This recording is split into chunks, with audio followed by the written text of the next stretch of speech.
नमस्कार, मैं श्रेया शर्मा और आप देख रहे हैं day to day news Bharat. हम आपसे वादा करते हैं कि पूरी निष्पक्षता के साथ पत्रकारिता करेंगे और हमारा कोई भी पत्रकार फील्ड में किसी से किसी भी प्रकार का उपहार या विज्ञापन स्वीकार नहीं करेगा, ना ही किसी को ब्लैकमेल करेगा। हम दबे कुचले लोगों की आवाज बनते आए हैं और आगे भी बनेंगे। साथ ही हम ऐसी कोई खबर नहीं दिखाएंगे जिससे हमारी भोली भाली जनता मूर्ख बने या उन्हें किसी भी प्रकार का कोई धोखा मिले। हम लोकतंत्र के चौथे स्तंभ को और अधिक मजबूत करने की पूरी कोशिश कर रहे हैं। अब बात करते हैं खबर की, जो इस वक्त की बड़ी और अहम खबर है। आपको बता दें कि बॉलीवुड एक्ट्रेस शिल्पा शेट्टी पर जो है विवाद अब फिर से बढ़ता जा रहा है। उनके घर, मुंबई स्थित उनके घर और बेंगलुरु में जो उनका रेस्टोरेंट है उस पर छापेमारी की जा रही है।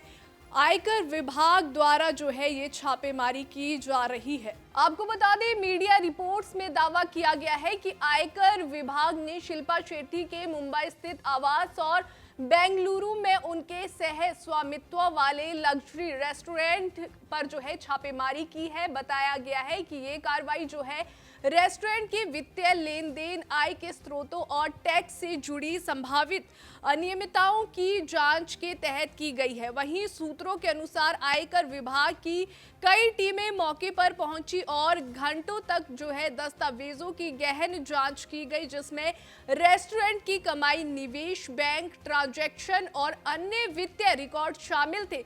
कुछ रिपोर्ट्स में यह भी दावा किया गया है कि ये छापेमारी शिल्पा शेट्टी और उनके पति राज कुंद्रा से जुड़े करीब 60 करोड़ रुपए के एक पुराने कथित धोखाधड़ी मामले से भी संबंधित हो सकती है, जिससे ये मामला और ज्यादा संवेदनशील बन गया है। हालांकि इन तमाम दावों के बीच जो है शिल्पा शेट्टी ने खुद सामने आकर इन खबरों को सिरे से खारिज कर दिया है। अभिनेत्री ने एक आधिकारिक बयान जारी करते हुए कहा कि उनका नाम इस मामले में घसीटना पूरी तरह से गलत, भ्रामक और आधारहीन है। शिल्पा शेट्टी ने साफ शब्दों में कहा कि जिस कंपनी या रेस्टोरेंट से उनका नाम जोड़ा जा रहा है उसमें उनकी भूमिका केवल गैर कार्यकारी थी। उन्होंने स्पष्ट किया है, ना तो वे कंपनी के रोजमर्रा के संचालन में शामिल थी, ना ही वित्तीय फैसलों या मैनेजमेंट से उनका कोई लेना देना था। शिल्पा के मुताबिक उनका जुड़ाव केवल प्रोफेशनल स्तर पर था, जहां वे एक होम शॉपिंग चैनल के कुछ प्रोडक्ट्स को एडोर्स कर रही थी। इसके बदले में उन्हें जो भुगतान मिलना था वे आज तक लंबित है। शिल्पा शेट्टी ने अपने बयान में यह भी बताया कि उनके परिवार की ओर से संबंधित कंपनी को लगभग 20 करोड़ रुपए का लोन दिया गया था, जो अब तक वापस नहीं किया गया है। उन्होंने कहा कि ऐसे में उन्हें आरोपी की तरह पेश करना न सिर्फ तथ्यात्मक रूप से गलत है, बल्कि नैतिक और कानूनी रूप से भी अनुचित है। वहीं अभिनेत्री ने इस बात पर गहरी नाराजगी जताई कि एक 9 साल पुरानी जांच को जो है अचानक फिर से उछालकर उनके नाम से जोड़ दिया गया, जबकि उस दौरान वे खुद कई बार सहयोग कर चुकी है और कोई भी गलत काम सामने नहीं आया। उनके मुताबिक इस तरह की खबरें न केवल तथ्यों को तोड़ मरोड़ कर पेश करती है, बल्कि सार्वजनिक रूप से एक महिला की गरिमा, प्रतिष्ठा और साथ ही मेहनत से बनाई गई छवि को भी नुकसान पहुंचाती है। अपने बयान में शिल्पा शेट्टी ने भगवत गीता का हवाला देते हुए एक भावनात्मक और सशक्त संदेश भी दिया। उन्होंने कहा, जैसा कि भगवत गीता में कहा गया है, जब अन्याय का विरोध करना आपका कर्तव्य हो और आप ऐसा करने में असफल रहते हैं तो ये अपने आप में अधर्म है।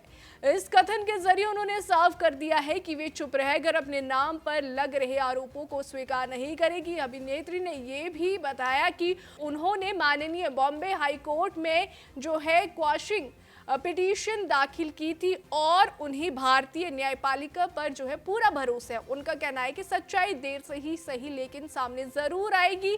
शिल्पा शेट्टी ने मीडिया से भी अपील की है कि वे इस तरह की संवेदनशील खबरों को प्रकाशित करने से पहले तथ्यों की पूरी तरह से जांच करें और जिम्मेदारी के साथ जो है रिपोर्टिंग करें। उन्होंने कहा कि बिना पुष्टि के खबरें चलाना न केवल गलत है, बल्कि इससे जो है किसी व्यक्ति की निजी और पेशेवर जिंदगी पर भी गहरा असर पड़ता है। फिलहाल इस पूरे मामले में जांच जारी है और आयकर विभाग की ओर से जो है आधिकारिक रूप से ज्यादा जानकारी सामने नहीं आई है। वहीं शिल्पा शेट्टी का बयान उनकी बेगुनाही और पारदर्शिता पर जोर देता है। अब सबकी नजरें आगे की जांच और कानूनी प्रक्रिया पर टिकी है, जो ये तय करेगी कि ये मामला महज अफवाहों का तूफान है या फिर इसके पीछे कोई ठोस तथ्य छिपा है। इसी मामले में शिल्पा शेट्टी मीडिया के सामने आई है और उन्होंने कहा है कि ये जो मामला है ये काफी संवेदनशील है और मीडिया इस तरह की अफवाहों पर ना आए और सही तरीके से पत्रकारिता करे। आपको बता दें कि उन्होंने ये भी कहा है कि रिपोर्टिंग जो है बिल्कुल सही तरीके से की जानी चाहिए। अभी के लिए फिलहाल इतना ही। देश और दुनिया की ताज़ा खबरें जानने के लिए देखते रहिए day to day news Bharat और हमारे चैनल को लाइक और सब्सक्राइब करना ना भूलें।